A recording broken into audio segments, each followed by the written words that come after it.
بسم اللہ الرحمن الرحیم تبارك الذي نزل الفرقان على عبده ليكون للعالمين نذيرا.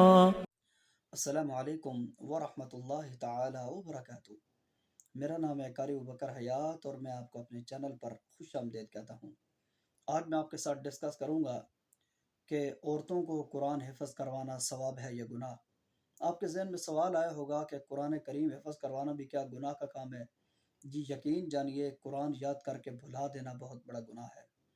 اور ہم آج کل کے معاشرے میں عورتوں کو حفاظ کے فضائل سن کے، کسی حافظ قاری کو اچھا پڑھتے ہوئے دیکھ کر جذبات میں آ کر ہم عورتوں کو قرآن حفظ تو کروا دیتے ہیں، لیکن انہوں نے قرآن یاد رکھنا کس طریقے کے ساتھ ہے، ہم اس معاملے کے اندر یقین جانے 100 میں سے 1% بھی ان کے ساتھ ہیلپ نہیں کرتے۔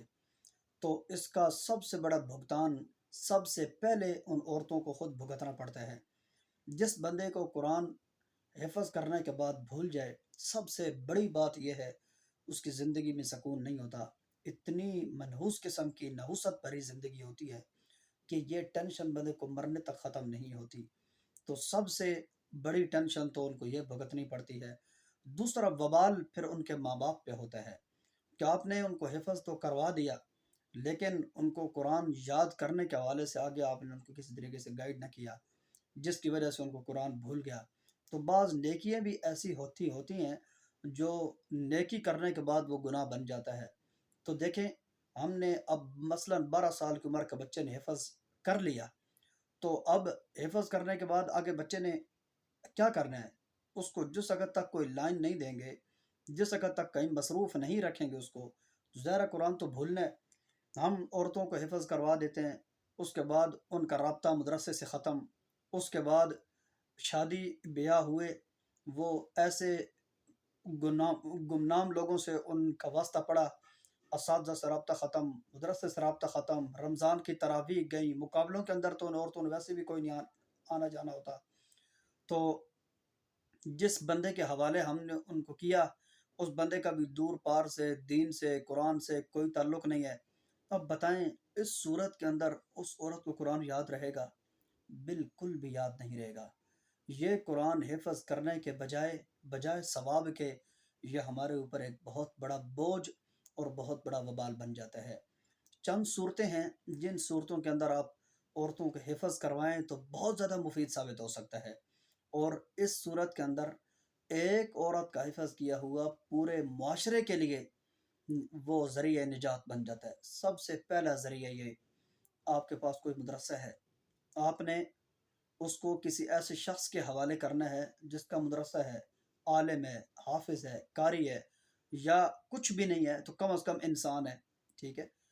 وہ آپ سمجھتے ہیں کہ وہ اس کو کسی صورت کے اندر قرآن بھولنے نہیں دے گا۔ اور ہماری زندگی میں بعض ایسے اچھے لوگ بھی ہیں جو میری کئی دفعہ ڈسکس ہوتی ہے، ان کی بیویاں حفاظ ہیں، وہ عالمات ہیں، کہتا ہے قاری صاحب ہم نے ان کو آتے ہی پہلے کہہ دیا ہمیں آپ کی خدمت کی ضرورت نہیں ہے، آپ گھر کے کام کریں نہ کریں ہم کوئی بندہ رکھ لیں گے، لیکن خدا کے لیے قرآن آپ نے نہیں بھولانا۔ اگر آپ بھول گئی قرآن تو اس کا بوجھ آپ کے اپنے اوپر ہوگا۔ یہ دیکھیں، کم از کم انسانوں کی طرح اگر اس کو رکھا جائے تو قرآن بھولنے کے کبھی کوئی چانس پیدا نہیں ہو سکتے۔ آپ کے پاس کوئی مدرسہ ہے، اس مدرسے کے اندر اس عورت نے اس مدرسے کو چلانا ہے، اور اس کا ذریعہ قرآن یاد کرنے کا، یاد رکھنے کا سب سے بڑا ذریعہ مدرسہ اس کو اگر میسر آ سکتا ہے، حفظ بہت زیادہ مفید ہے، حفظ کروانا چاہیے۔ اور اگر آپ نے اس کو کسی ایسے شخص کے حوالے کرنا ہے جو خود حافظ ہے، بہترین قاری ہے، بہترین عالم ہے، یا قرآن کم از کم بھلانے کے اندر کی صورت میں اس کی مدد نہیں کرے گا بلکہ یاد رکھنے میں مدد کرے گا ضرور، آپ اس کو قرآن حفظ کروا دیں۔ اور اس کے علاوہ یا کچھ ایسے مواقع آپ کی بچی کو، آپ کی بہن کو، یا کسی بھی آپ کی بھانجی بھتیجی ہے، اس کو مقابلوں کا شوق ہے، وہ قاریوں کو دیکھتی ہے، قاریوں کو سنتی ہے، مقابلوں کے اندر آپ اس کو لے کے آتے جاتے ہیں، اس کو ایک ماحول اگر میسر نہیں ہے تو ماحول بنانا جانتی ہے. ہر بندے کے اندر یہ کوالٹیاں نہیں ہوتی. اگر ایسی بچی ہے اس کو حفظ کروانا چاہیے. ایسے جو لوگ ہوتے ہیں جو ماحول بنانا جانتے ہوں، وہ چاہے حالات جیسے بھی ہوں، زندگی جیسی بھی ہو، وہ یہ جنگل کے اندر منگل بنانا جانتے ہیں. ایسے لوگوں کو حفظ کروانا چاہیے. لیکن ہاں، ایک صورت اور، شادی ہو گئی، بچے ہو گئے، بچے جوان ہو گئے، بچے بڑے ہو گئے، اب گھر کے اندر عمر 50 سال کے قریب پہنچ چکی ہے یا 50 سال سے اوپر جا چکی ہے. اب یہ عورت گھر میں فارغ ہوتی ہے. اب اگر یہ اس عمر کے اندر قرآن حفظ کرتی ہے تو بہت زیادہ مفید ہے. یا تو قرآن حفظ کرتے کرتے دنیا سے رخصت ہو جائے گی. کہتے ہیں کہ اگر بندے کو موت کا وقت پتہ چل جائے نا کہ چند گھنٹے میری موت میں رہ گئے ہیں تو کیا کرنا چاہیے؟ کہتے ہیں علم حاصل کرنا چاہیے. تو قرآن کی تعلیم سے بڑھ کر کون سا علم ہوتا ہے؟ تاکہ قیامت کے دن وہ علم حاصل کرنے والوں میں اٹھایا جائے، کیونکہ اس کے درجات بہت بلند ہیں. تو عمر گزر چکی، بچے شادی شدہ ہو گئے، اب گھر میں فارغ ہوتی ہیں. اب قرآن حفظ کریں، اب قرآن پڑھنے کا شغل بنائیں.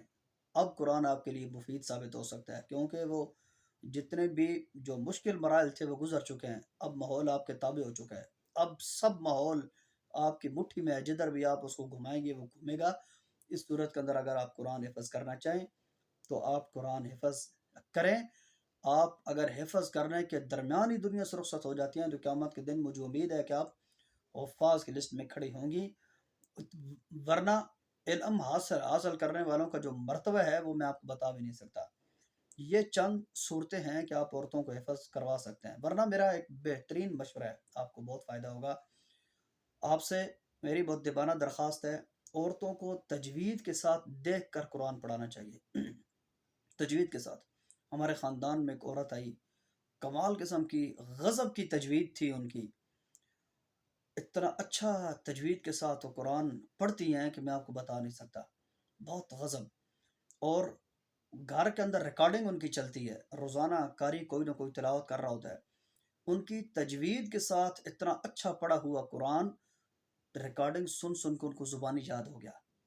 تو عجیب بات ہے، ہمارے گھر کے اندر بھی سورہ بقرہ کا ایک ماحول ہوتا ہے، لیکن ہمارے چھوٹے چھوٹے بچے، ہماری عورتیں چلتے پھرتے ان کو سورۃ بقرہ سن سن کے یاد ہو گئی. دیکھیں، عورتوں کو تجوید کے ساتھ آپ دیکھ کر قرآن پڑھائیں، دیکھ کر اتنا اچھا پڑھائیں کہ جو حفاظ دیکھ کر پڑھتے ہیں ان میں اور آپ کی بچی کے دیکھ کر پڑھنے میں کوئی فرق نہ آئے. تجوید کے ساتھ اچھا پڑھائیں، ضرورت کی حد تک مسائل ان کو سکھائیں، قرآن کا ترجمہ سکھائیں، ان کو حدیث کے ساتھ مناسبت، حدیث کا مطالعہ یا حدیث کے ساتھ وابستگی، یعنی پورا عالمات کا کورس ان کا نہیں کروا سکتے تو قرآن کا ترجمہ لازمی پڑھائیں.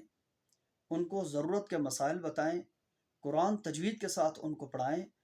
انشاءاللہ یہ والی چند چیزیں ہیں جو آپ کی بچی میں اگر ہوں گی تو وہ آپ کے لیے بہت بڑا عزت کا سبب بنے گی.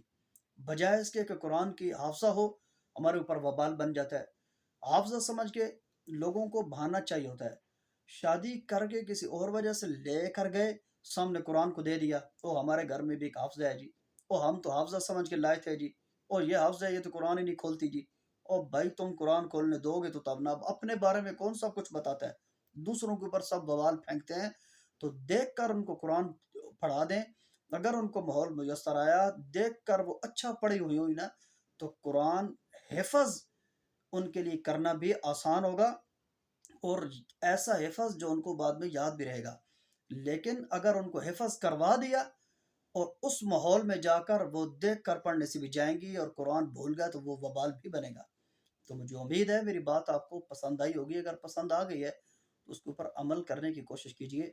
دیکھ کر اچھا تجوید کے ساتھ قرآن پڑھائیں، ترجمہ پڑھائیں، ان کو تفسیر پڑھائیں، ضرورت کے جو مسائل ہیں وہ بتائیں، حدیث کے ساتھ مناسبت کروا دیں.